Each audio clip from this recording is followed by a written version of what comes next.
All right, gather around, kids, have a seat, because I'd like to talk to you about islands. When most people think about islands, they think about beaches, vacations, fun in the sun, babes in bikinis, and maybe a chance to be romantic with the one you love. There are nearly 750,000 islands on this earth, some big and some small.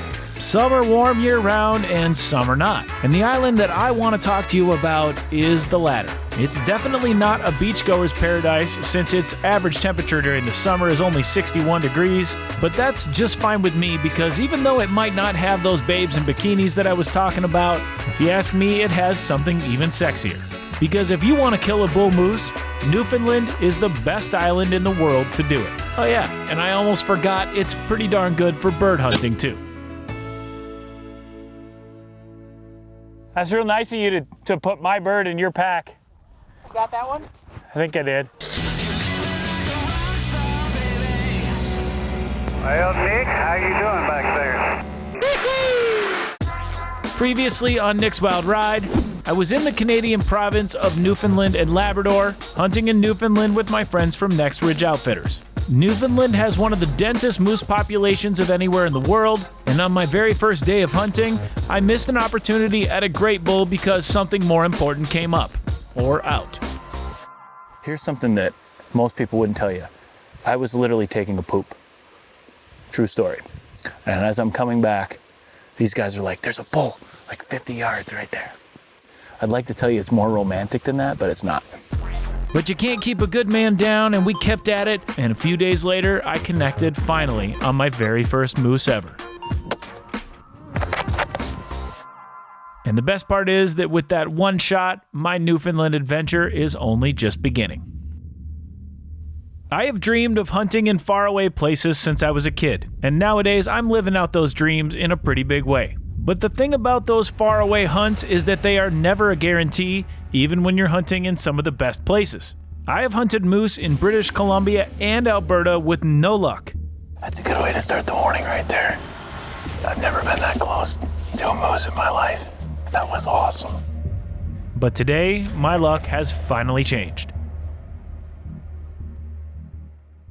Growing up in Minnesota, we had moose up north, but they were very, very few and far between. And the idea of hunting a moose when I was a kid was, almost unachievable because it's a once-in-a-lifetime tag up there. At least it used to be. So to sit here and do this, especially after 3 hard hunts, it literally is a dream come true. This is a dream come true, man. Yeah. Thank you. I officially love Newfoundland. I mean, and Labrador too, but I've never been there. So far just Newfoundland. Labrador, you're next. Unbelievable. North America has 29 big game animals, and if you harvest all 29 of them, you've accomplished what's called the North American Grand Slam. Within that Grand Slam, there are 10 categories of animals, and if you're lucky enough to take one from each one of those categories, you achieve what's called the GSCO Super 10. This was never something that I would have ever imagined I'd even come close to, but one by one I found myself checking off each of those boxes, one from each of the 10 categories. Cats. And honestly, 5 years I've been trying to get a cat hunt together, and it hasn't worked out. And everything happens for a reason. Deer. There's something about a mature whitetail. No matter how much I hunt, no matter how much I do this, no matter how many different species I go hunt, there's nothing like a mature whitetail to make your heart just go. Elk. There's something about elk. And there's something about doing it with good friends. That's what hunting's all about. Caribou. Alaska, baby. How cool is that? Sheep. These were only things that I could have ever imagined in a magazine or in a book. This wasn't something that I was ever going to get to do. Goat.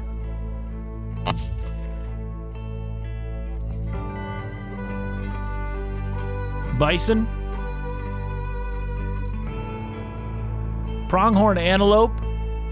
Ah, thanks, man. Bear.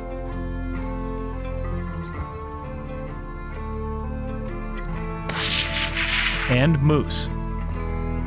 Now, as I kneel down next to my very first moose, it occurs to me that my Super 10 has now been completed. For me, hunting is about so much more than trophies, but I gotta admit, that's pretty cool. But after a little bit of celebrating, reality set in because it occurs to me that we are many miles away from camp in some thick and nasty cover. We got dropped off out here by helicopter, and now we've got to get a bull moose that weighs almost 3/4 of a ton back to camp. My back and my legs were starting to hurt just thinking about it, and then in the distance, I heard the sweetest of sounds.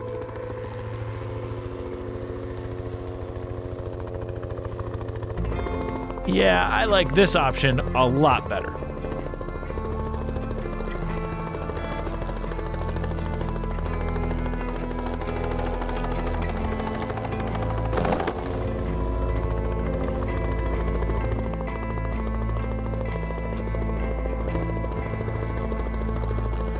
Work smarter, not harder, they say.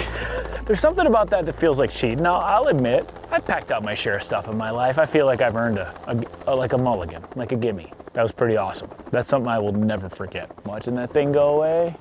And then when we get back to camp, is just be there. The biggest reason we use helicopters is because you can't access this area with ATV and Argos. If there was ever an easy button for hunting, that's it.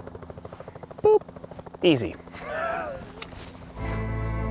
To say that I'm thankful for this moment is an understatement, and in a strangely appropriate twist of irony, today also happens to be Thanksgiving Day in Canada. How about that? On January 31st of 1957, the Canadian Parliament proclaimed that they would henceforth celebrate Canadian Thanksgiving on the second Monday of October. They decided that it would be a day of thanksgiving to Almighty God for the bountiful harvest for which Canada had been blessed. But Thanksgiving here in Newfoundland has been happening for a lot longer than that, because it was here in Newfoundland and Labrador that the very first Thanksgiving feast held by Europeans in North America occurred here on May 27th of 1578. It was then that English explorer Martin Frobisher celebrated Thanksgiving in Newfoundland to give thanks after a tumultuous journey. And it's said that, of course, they had turkey on that day as well. Now back at camp as the sun sets, I am feeling very thankful, and I experienced my very first Canadian Thanksgiving, whatever that means. Hey, Canadians, can you tell me what your Thanksgiving's all about? Well, we just heard a really good... They're thankful they're not Americans. Yeah. That wasn't what I asked. Go on, Canadian. We're here because we want to give thanks for, as Canadians, the history of everyone coming to North America, so you making amends. So what you're saying is you don't know what Canadian Thanksgiving is for. Even if everyone isn't quite sure what it is we're celebrating here in Canada, two things are for sure. Everybody is grateful for good friends and a successful hunt. And lastly, at every Thanksgiving dinner, there will always be an adult who eats like a 5-year-old. Canadians are obviously superior. Why do you think Americans look so bad? That's what I'm good at. Oh, really? Thanks for the stereotype. Mark Barrett, this goes on TV. I'm gonna come to your house and take your Your little skinny.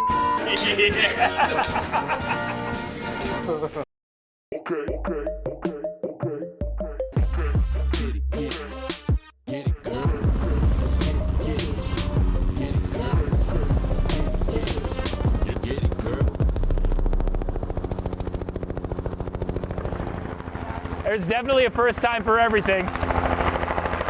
Now that the pressure's off at the moose, I get to join the boys. My chariot awaits.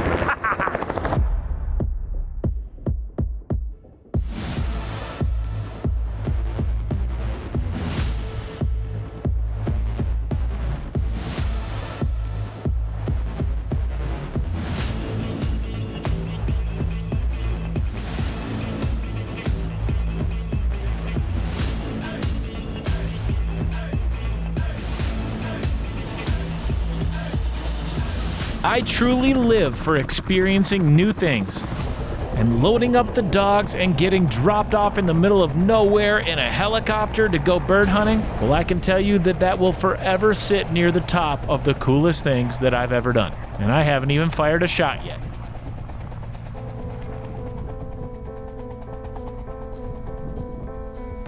the fact that there are over 360 different species of birds flying around Newfoundland makes it truly a bird watcher's paradise. But with that being said, I didn't just get dropped off here to just look at the birds. Instead, I've come here to hunt one of the island's most prized birds, the ptarmigan. And in this area, they come in two forms, the rock ptarmigan and the willow ptarmigan. And we're in the perfect position because their habitats overlap here and we have a chance of finding both of them.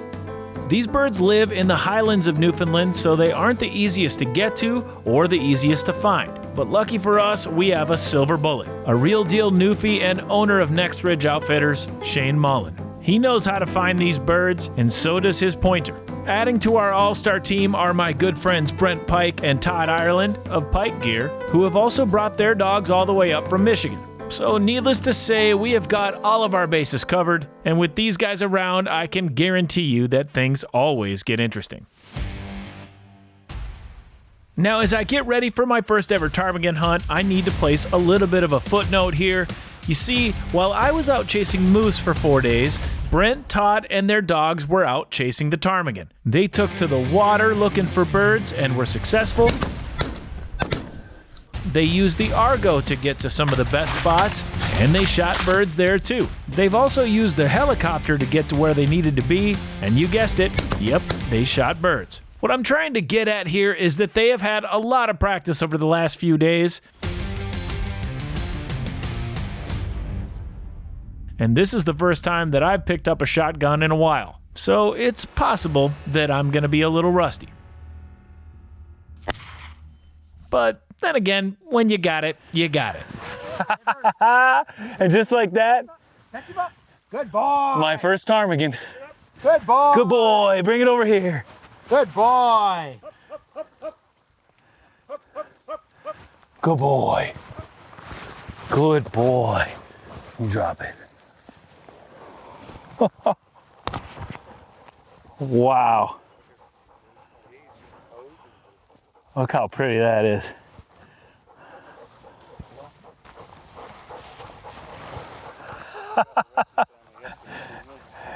Look at how furry those feet are. That is so cool. Even if I don't kill another bird, at least we did what we set out to do. You know the old saying, a bird in hand is better than two in the bush, right? Yeah, well, I'm not gonna lie, I hope I can find the two in the bush too.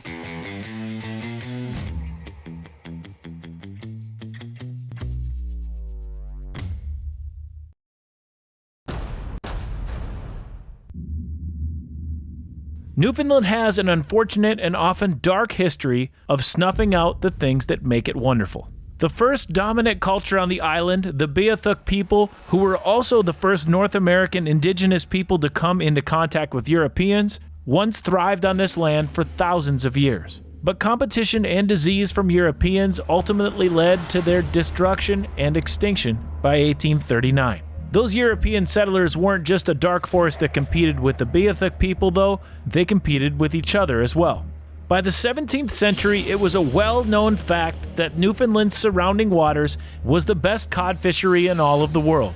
It was so good, in fact, that conflicts between the French, Spanish, and England broke out over trying to control these surrounding waters. In the end, it was the British who came out on top, as they eventually gained control of the island and the fishery. When we fast forward to the early 1900s, we see the beginning of commercial whaling happening in Newfoundland, which was hugely successful for about 20 years until it was shut down in 1916 because the whale population had been decimated. Over the next 50 years, the whaling would start and stop again multiple times until it was ultimately shut down in 1972 because the whale populations just simply couldn't handle it. The incredible cod fisheries of Newfoundland found a similar fate. After nearly a century of overfishing, and because of increasing technology that made that overfishing even more efficient, the cod fishery collapsed in the 1990s and cod fishing was banned in Canada as the cod that were once so plentiful were now endangered. But Newfoundland has largely learned from its mistakes, and today sustainable practices are at the forefront of hunting and fishing regulation here. The ptarmigan population here, however, is very healthy, and hunters like me enjoy a liberal bag limit, which I'm hoping to contribute my fair share of to help feed the crew tonight. That is, of course, if I can keep shooting as well as I did earlier.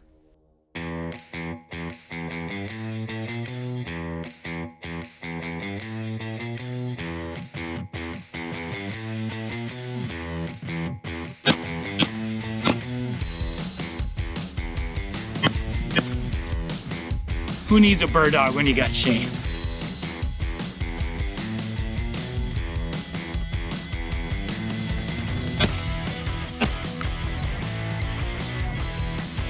That's real nice of you to put my bird in your pack.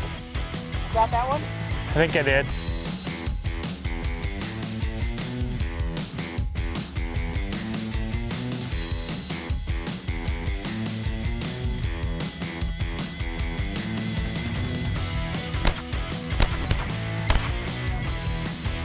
Got one. Whoa!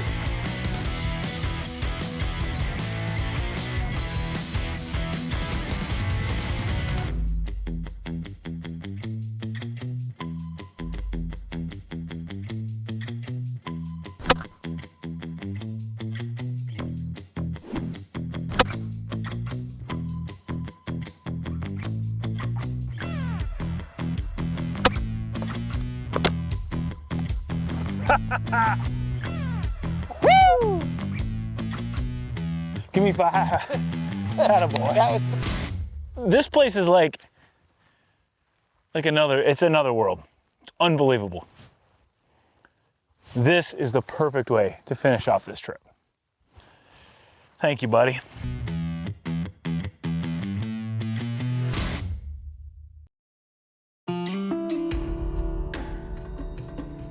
This is a ptarmigan feather, and it stands as proof that we figuratively and literally ruffled some feathers here on the island of Newfoundland. And we ruffled each other's feathers a little bit too. That's real nice of you to put my bird in your pack.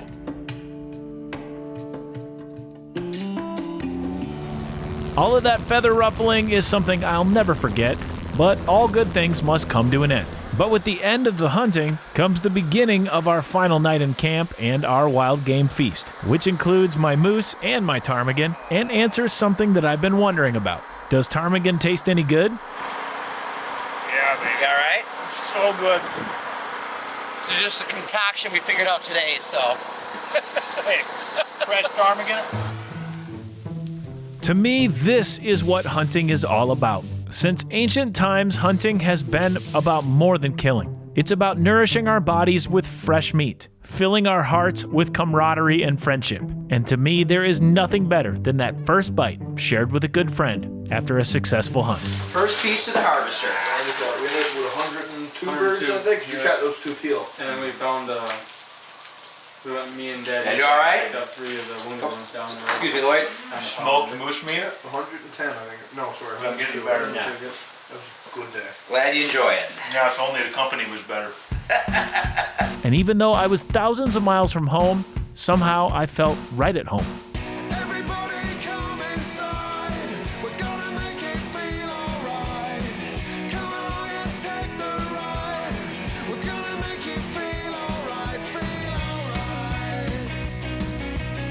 That night, right there on the beach in front of camp, we built one of the biggest bonfires I've ever seen. And we laughed and told stories about all the new things that we had done and the new things that we had seen, and about a few things that I will probably never talk about again. I was literally taking a poop. True story. I'm a big believer that everything works out the way it's supposed to, even though sometimes that doesn't feel very good in the moment. Some people would probably call that fate.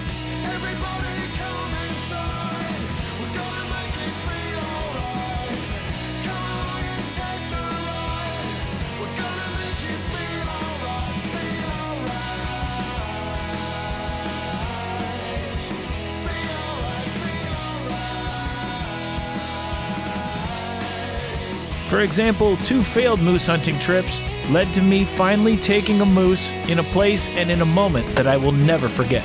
And I think that is an example of things working out the way they should have. Because that night, standing in front of that huge bonfire surrounded by friends old and new, I had a bit of an epiphany. Congratulations, man. If this was the last hunt that I ever did, I could die a happy man. Because here in this Newfoundland, I feel like I had fate on my side. And I think things happened exactly the way that they were supposed to. And those things were awesome.